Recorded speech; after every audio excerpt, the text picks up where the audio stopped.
ఈ video start చేసే ముందు మీ అందరికీ ఒక విషయం చెప్పాలి. చాలామంది వీడియోని చూస్తున్నారు, చూసి ఓపెన్ చేసి లైక్ చేయట్లా.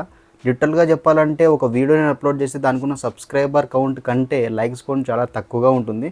ఈ వీడియో చూసే ముందు ప్లీజ్ ఈ వీడియోని లైక్ చేయండి అండ్ కమెంట్ బాక్స్లో Harry Moto vlogs Harry Moto vlogs అని చెప్పి కమెంట్ చేయండి. So it can reach to more people. మీకు నేను చెప్పే నాలెడ్జ్ తెలుసుండొచ్చు, కొంతమందికి తెలియకపోయి ఉండొచ్చు. తెలుసున్నా కూడా మీరు ఈ సపోర్ట్ చేస్తే తెలియని వాళ్ళకి ఈ వీడియో రీచ్ అవ్వడం జరుగుతుంది. సో వాళ్ళకి ఈ వీడియో హెల్ప్ అవ్వడం జరుగుతుంది. ఈ వీడియోని సబ్స్క్రైబ్ చేయకుండా ఎవరైతే చూస్తున్నారో so please don't forget to subscribe this video. Let us start our video. So ఈ వీడియో అయితే ఇంట్లో అయితే షూట్ చేస్తున్నా, బయటికి పోయిన ధైర్యం అయితే నేను చేయలేకుండా. అనంతపూర్లో ఈరోజు కరెంట్లీ 45 degrees అయితే ఎండ అయితే ఉందన్నమాట. ఈ వీడియో కంప్లీట్గా బైక్కి మనం చేయించుకోగలగా మోడిఫికేషన్స్ గురించి మాట్లాడుతున్నాం కాబట్టి బైక్ని చూపిస్తూ ఎక్స్ప్లెయిన్ చేసిన అవసరం లేదు. సో ఇది కొంచెం ఇన్ఫర్మేటివ్ వీడియో కాబట్టి ఈ వీడియో అయితే ఇంట్లో అయితే షూట్ చేస్తున్నా. ఒక ప్రాపర్గా ఫార్మల్ వేలో ఈ వీడియో అయితే షూట్ చేద్దాం అనుకున్నా. చాలామంది కాదు, ప్రతి ఒక్కరూ వాళ్ళ కొత్త బైక్ కొన్నప్పుడు చాలా ఎగ్జైటెడ్గా ఉంటారు అన్నమాట. వాళ్ళ బైక్ అందరికంటే బాగా కనిపించాలని అండ్ వాళ్ళ బైక్ చాలా కంఫర్టబుల్గా ఉండాలని చెప్పి అందరూ అనుకుంటారు. ప్రతి బైక్లో వాళ్ళకు నచ్చినట్టు ఏవి పడితే అవి చేంజ్ చేయించుకోవడానికి ఉండదు. ఒకవేళ చేంజ్ చేయించుకున్నా ఆ బైక్ ఉన్న ఒక మంచి లుక్ అయితే పోతుంది అండ్ ఇంటర్నల్గా డ్యామేజ్ కావడం కూడా జరుగుతుంది. చాలామంది డ్యామేజ్ కూడా చేసుకున్నారు. బట్ మోడిఫికేషన్ చేయించుకోవడానికి వీలుగా ఉన్న అండ్ మోడిఫికేషన్ చేస్తే బెటర్గా కనిపించే అతి తక్కువ ప్రీమియం బైక్స్లో one of the best bike వచ్చేసి రాయల్ ఎన్ఫీల్డ్. ఇవాల్టి వీడియోలో రాయల్ ఎన్ఫీల్డ్లో ఎలాంటి మోడిఫికేషన్స్ అయితే మనం చేయించుకోవచ్చు, ఎయిదర్ షోరూంలో నుంచి కానీ లేకపోతే బయట కానీ ఏ మోడిఫికేషన్స్ అయితే చేయించుకోవచ్చు, ఏ మోడిఫికేషన్స్ వల్ల ఏ యూజెస్ అయితే మనకు ఉన్నాయో ఇవాళ వీడియోలో డిస్కస్ చేద్దాం. సో ఇంకొకటి ఏంటి అంటే షోరూంలో కస్టమైజ్డ్ బైక్స్కి రిజిస్ట్రేషన్ కాకముందే ఒకవేళ మనం ఆ బైక్కి కస్టమైజ్ చేయించుకున్నట్లయితే షోరూమ్ నుంచి బైక్కి ఒక బ్యాడ్జ్ వస్తుంది విచ్ ఈస్ నాట్ పీలబుల్ అనమాట. ఆ బ్యాడ్జ్ గురించి కూడా మాట్లాడుకుందాం. Let's begin the video. Hey hello riders and adventure seekers, I'm Harnath Bandi and welcome to my channel.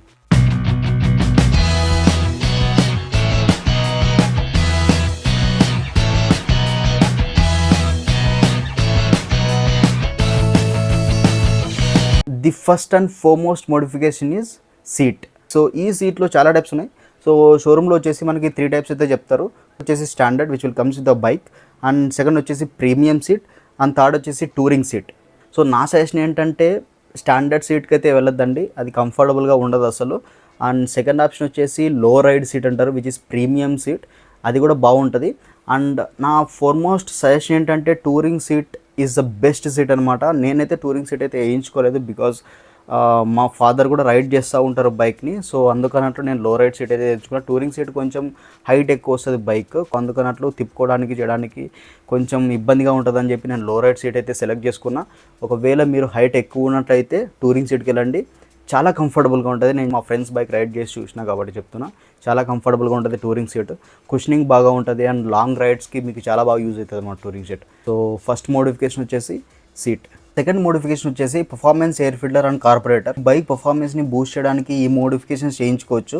High flow air ఫిల్టర్ని అండ్ కార్పొరేటర్ని అప్గ్రేడ్ చేయించుకోండి ఇఫ్ నీడెడ్. అంటే మీరు ఇంకా మీ బైక్ పికప్ ఇవన్నీ మీకు పెరగాలి అనుకుంటే చేయించుకోండి విచ్ ఈస్ నాట్ సజెస్టబుల్, కానీ ఇది వన్ ఆఫ్ ద ఆప్షన్ అని చెప్పడానికి చెప్తున్నా ఈ వీడియోలో. బట్ అది ఏం సజెస్టబుల్ ఏం అవసరం లేదు. ఒకవేళ మీరు ఇంకా నా బైక్ ఇంకా నాకు పికప్ ఎక్కువ కావాలి, ఇంకా ఫాస్ట్గా వెళ్ళిపోవాలి అంటే ఇవి 2 మోడిఫికేషన్స్ మీరు చేయించుకోవచ్చు. బికాస్ ఇవి మీ బైక్ ఎయిర్ ఇంటేక్ని అండ్ ఫ్యూయల్ డెలివరీని ఇంప్రూవ్ చేస్తాయి అనమాట. సో వీటిని అప్గ్రేడ్ చేయించడం వల్ల మీ బైక్ హార్స్ పవర్ అనేది పెరుగుతుంది, టోటల్ రెస్పాన్స్ కూడా పెరుగుతుంది.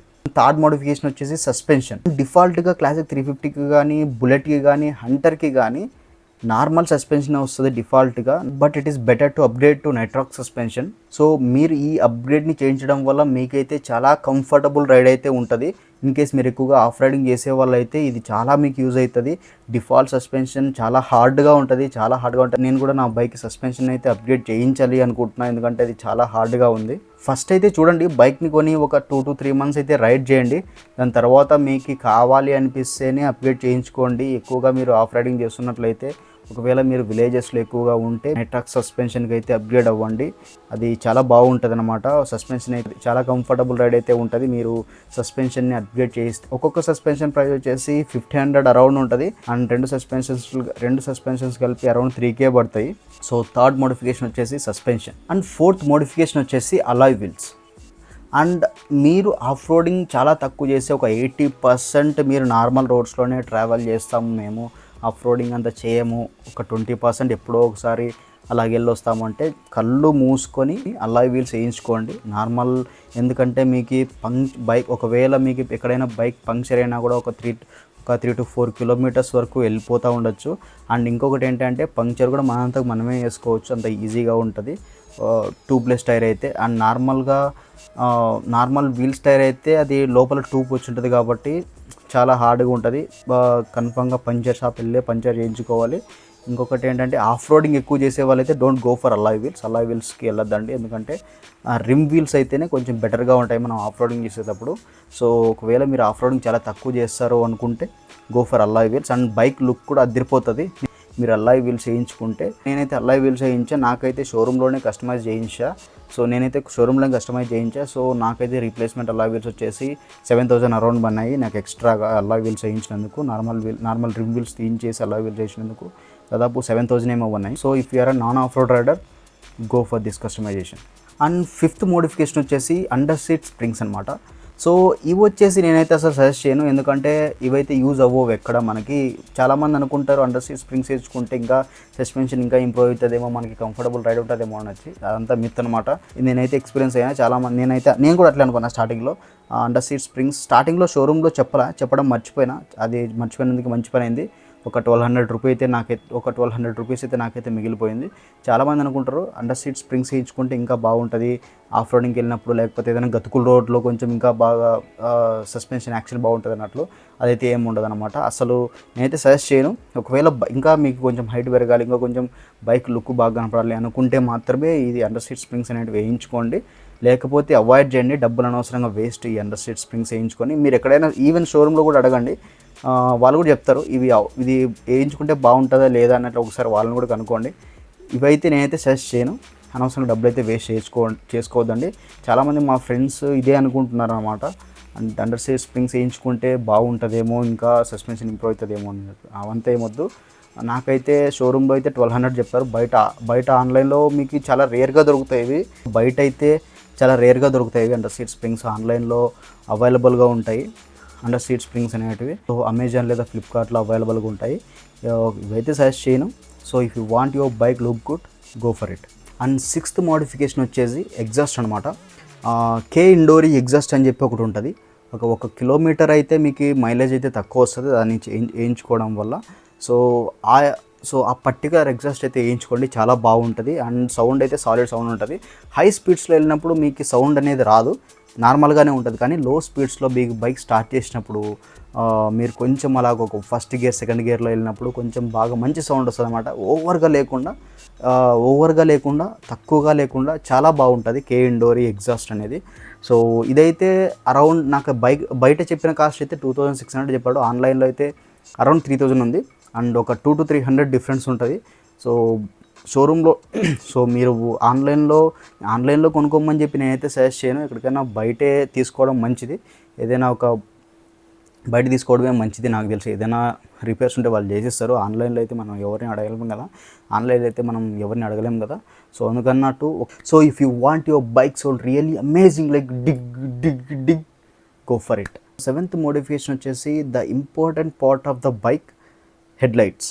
సో మీరు ఫ్రీక్వెంట్గా నైట్ టైమ్స్ ఎక్కువ రైడ్ చేస్తుంటే, సో ఫ్రీక్వెంట్గా నైట్ రైడ్ చేస్తుంటే సో హెడ్లైట్స్ అయితే కన్ఫామ్గా చేయించండి. సో డిఫాల్ట్ హెడ్లైట్స్ అనేటివి బక్వాస్ అనమాట. అసలు చాలా ఏం బాగుండవు. అట్లీస్ట్ ఫాగ్ లైట్స్ అయినా ఇన్స్టాల్ చేయించుకోండి. ఫాగ్ లైట్స్ అయినా ఇన్స్టాల్ చేయించుకోండి. నా ప్రీవియస్ వీడియోలో చూడండి ఒకసారి. లైక్ అండి బెంగళూరు టు వాయనాడ్ అనే ఒక వీడియో ఉంటుంది. దాదాపు ఒక హాఫ్ అన్ అవర్ పాటు నేను నైట్ రైడ్ చేసిన. సో అందులో చూడండి ఎంత దరిద్రంగా వస్తున్నాయో లైట్స్ అనేటివి. అయితే ఏం బాగుండవు. సో లైట్స్ అయితే అప్గ్రేడ్ చేయించండి. ఒకవేళ లైట్స్ అప్గ్రేడ్ చేయించకూడదు అనుకున్నా అట్లీస్ట్ ఫాగ్ లైట్స్ అని ఇన్స్టాల్ చేయించండి. నేనైతే ఫ్రీక్వెంట్గా నైట్ రైడ్స్ అయితే చేయను. సో అందుకన్నట్లు ఇంతవరకు నేను ఇన్స్టాల్ అయితే చేయించాల. నేను కూడా చేయించాలి, కన్ఫామ్గా చేయిస్తా కూడా. సో ఇప్పుడు వచ్చే లైట్స్ అయితే ఏం బాగుండవు అనమాట, అంత విజిబిలిటీ అంత ఉండదు. సో ప్రీవియస్గా నేనైతే గ్రిల్స్ వేయించిన. సో దానికోసం అన్నట్లు కొంచెం లైట్ క్వాలిటీకి తగ్గిందేమో అనుకున్నా, కానీ గ్రిల్ తీయించినాక కూడా పెద్దగా ఇంప్రూవ్మెంట్ ఏం లేదు. సో మీరు ఒకవేళ మీరు సజెస్ట్ చేసి నేను సజెస్ట్ మనకి ఎప్పుడు ఏం అవసరం వస్తుందో తెలియదు కదా, మీరు నైట్ రైడర్ అయినా కాకపోయినా హెడ్లైట్స్ అయితే చేయించుకోండి, బెస్ట్ అనమాట. ఒకవేళ హెడ్లైట్స్ సో ఒకవేళ మీరు చేయించుకోకూడదు అనుకున్నా కూడా అట్లీస్ట్ ఫాగ్ లైట్స్ అని అప్గ్రేడ్ చేయించండి. 5,000 నుంచి స్టార్ట్ అవుతాయి మంచివి అయితే, మంచి హెడ్లైట్స్, మంచి ఫాగ్ లైట్స్ కానీ మంచి హెడ్లైట్ అయితే 5,000 నుంచి స్టార్ట్ అవుతాయి. 5,000 నుంచి మీరు పెట్టే కొద్దీ ఉంటాయి అన్నమాట హెడ్లైట్స్. 7th మోడిఫికేషన్ వచ్చేసి హెడ్లైట్స్. 8th మోడిఫికేషన్ వచ్చేసి the one we should must have to mount crash guard and sump guard. ఇదైతే నేను మరీ చెప్తున్నా, షోరూంలో వేసే సమ్ గార్డ్ని క్రాష్ గార్డ్ని అస్సలు తీసుకోవద్దు, అసలు వద్దని చెప్పేసేయండి. సో మీకు థ్రెడెడ్ క్రాష్ గార్డ్ అనేది వస్తుంది, సో అది మాత్రమే వేయించండి. షోరూంలో మీకు ఇన్స్టాల్ చేసే క్రాష్ గార్డ్ అనేది బక్వాస్ అనమాట. మీరు జస్ట్ బైక్ని అలా కింద పెట్టినా కూడా అది విరిగిపోతుంది, అంత దరిద్రంగా ఉంటుంది అనమాట, ఏం బాగుండదు. సో బయట వేయించండి, చాలా బాగుంటాయి. థ్రెడెడ్ క్రాష్ గార్డ్ వస్తుంది. ఇంకొకటి ఏంటంటే బైక్ షోరూంలో ఇచ్చే క్రాష్ గార్డ్, షోరూంలో ఇచ్చే క్రాష్ గార్డ్ 3,600 కాస్ట్ పడుతుంది. సో బయట అయితే మీకు దాదాపు 2,100, 1,800 to 2,500 మిడిల్లోనే ఉంటుంది, చాలా తక్కువలో అయిపోతుంది. ఇంకా స్ట్రాంగ్గా ఉంటుంది అనమాట. బయట వేయించే క్రాష్ గార్డ్, షంప్ గార్డు కొంచెం బడ్జెట్లో అయిపోతుంది, ఇంకా మీకు క్వాలిటీగా వస్తాయి. షోరూంలో అయితే అస్సలు బాగోవు. షోరూంలో అయితే నేనైతే సజెస్ట్ చేయను. ఇంతవరకు నేను చెప్పిన మోడిఫికేషన్స్లో కొన్ని మీ ఇష్టం, వేయించుకుంటే వేయించుకోవచ్చు, లేకపోతే లేదు, కానీ ఇవి మాత్రం we should have to mount. 8th modification వచ్చేసి sump guard and crash guard. And 9th modification వచ్చేసి ఇండికేటర్స్ అనమాట. సో డిఫాల్ట్గా వచ్చే ఇండికేటర్స్ క్వాలిటీ అంతేం బాగుండదు, అంత సజెస్టబుల్ అయితే కాదు. సో నార్మల్గా ఉంటాయి అనమాట. So if you want to change it, you can change the indicators and చాలా టైప్స్ ఆఫ్ ఇండికేటర్స్ అయితే అవైలబుల్గా ఉంటాయి బయట. సో ఒక మంచి ఫార్మల్గా ఉండే ఇండికేటర్స్ అయితే తీసుకోండి. అండ్ ఇంకొకటి ఏంటి చెప్పాలనుకునే, చాలామంది ఇండికేటర్స్ వైట్ కలర్ ఇండికేటర్స్ తీసుకుంటారు, అదైతే సజెస్టబుల్ కాదు. అండ్ విజిబిలిటీ కూడా తక్కువ ఉంటుంది ఇండికేటర్స్. అండ్ హెడ్లైట్స్కి బాగానే ఉంటుంది, కానీ ఇండికేటర్స్ వేసినప్పుడు కొన్నిసార్లు అది సరిగ్గా కనపడదు అనమాట వైట్ లైట్స్. సో నార్మల్గా హాలోజన్ ఇండికేటర్సే వేరే స్టైల్స్లో కొనుక్కోండి, కానీ వైట్ ఇండికేటర్స్ మాత్రం పర్చేస్ చేయొద్దు. సో సేఫ్టీ పర్పస్లో ఇండికేటర్స్ అనేవి చాలా ఇంపార్టెంట్ అనమాట, అది విజిబిలిటీ చాలా బాగుండాలి. సో హాలోజన్ ఇండికేటర్స్ మీరు ఎంత రేంజ్లో కార్స్ తీసుకున్నా, ఎంత రేంజ్లో వెహికల్స్ తీసుకున్నా, ఈవెన్ కార్స్ తీసుకోండి, లేకపోతే బైక్స్ తీసుకోండి, ఏవి తీసుకున్నా కూడా హాలోజన్ ఇండికేటర్స్ మాత్రం హాలోజన్ ఇండికేటర్సే ఉంటాయి. ఎందుకంటే ఎల్లో కలర్ అనేది చాలా విజిబిలిటీ ఎక్కువ కనిపిస్తుంది అనమాట. వైట్ కలర్ కొన్నిసార్లు కనిపిస్తుంది, కొన్నిసార్లు కనిపించదు అనమాట. White colour headlights white colour ఎందుకు వస్తాయంటే మనకు విజిబిలిటీ బాగుండడానికి. ఎల్లో కలర్ ఇండికేటర్స్ ఎందుకు వస్తాయంటే ఆపోజిట్ వాళ్ళకి చూడడానికి విజిబిలిటీ బాగుండడం కోసం. సో అందుకన్నట్లు ఎక్కడన్నా మీరు బయట మోడిఫికేషన్ చేయించినా కూడా హాలోజన్ కలర్ అంటే ఎల్లో కలర్ ఉండే ఇండికేటర్స్ మాత్రం తీసుకోండి. మీరు ఏ స్టైల్ తీసుకుంటారో అది మీ ఇష్టం అనమాట. సో హాలోజన్ ఇండికేటర్స్ మాత్రమే వేయించుకోండి, ఇవి కొంచెం క్వాలిటీ తక్కువ ఉంటాయి. సో 9th మోడిఫికేషన్ వచ్చేసి ఇండికేటర్స్. అండ్ 10th మోడిఫికేషన్ వచ్చేసి back rest and side backs. And వీటిలో కూడా చాలా టైప్స్ ఉంటాయి, క్యారియర్స్ అని, సీట్ రెస్ట్ అని, చాలా టైప్స్ ఉంటాయి. సో అకార్డింగ్లీ మీరు ప్లాన్ చేసుకొని మోడిఫికేషన్ చేసుకోండి. ఎక్కువగా ట్రావెల్ చేస్తున్నట్లయితే సీట్ రెస్ట్ అయితే వేయించుకోవద్దండి, ఎందుకంటే మీరు ఎక్కువ లగేజ్ మౌంట్ చేయడానికి అవ్వదు. క్యారియర్ వేయించుకోండి, చాలా బాగుంటుంది అనమాట. నేను సైడ్ బ్యాగ్ ఎలా వేయించానంటే నేను దాన్ని రిమూవ్ చేసుకొని నేను సాడిల్ బ్యాగ్స్ని మౌంట్ చేసుకోగలను కాబట్టి నేను అలాగ సో సాడిల్ బ్యాగ్స్ని మౌంట్ చేసుకునేలా నేను అడ్జస్ట్మెంట్ చేసుకొని వేయించుకున్న సైడ్ బ్యాగ్ని. ఎందుకంటే నేను ఇంట్లో ఉన్నప్పుడు సైడ్ బ్యాగ్ ఉంటుంది, నేను ట్రావెలింగ్కి వెళ్ళినప్పుడు సాడిల్ బ్యాగ్స్ని సపరేట్గా ఫిక్స్ చేసుకునేలా నేను మోడిఫికేషన్ చేయించుకున్నా. సో ఇంకా చాలా యాక్సెసరీస్ ఉంటాయి బైక్లో, గ్రిల్స్ అని, ఇండికేటర్ రబ్బర్స్ అని, సైడ్ మిర్రర్స్ అని చాలా ఉంటాయి. అన్ని ఈ వీడియోలో చెప్పడానికి అవ్వదు, ఇప్పటికే ఈ వీడియో లెంత్ కొంచెం ఎక్కువైనట్టు ఉంటుంది. సో ఇంకొక వీడియోలో యాక్సెసరీస్ గురించి మాట్లాడుకుందాం. సో ఈ వీడియోని అయితే ఇంతతో ఫినిష్ చేస్తా. మళ్ళీ చెప్తున్నా, ఈ వీడియోని ఫస్ట్ లైక్ చేయండి అండ్ కమెంట్ బాక్స్లో #HarryMotovlogs తెలుగు అని చెప్పి కమెంట్ చేయండి. అండ్ వీలైతే సబ్స్క్రైబ్ చేయండి. అండ్ ఇంకొక వీడియోలో మంచి కంటెంట్తో మళ్ళీ కలుసుకుందాం. Thank you for watching.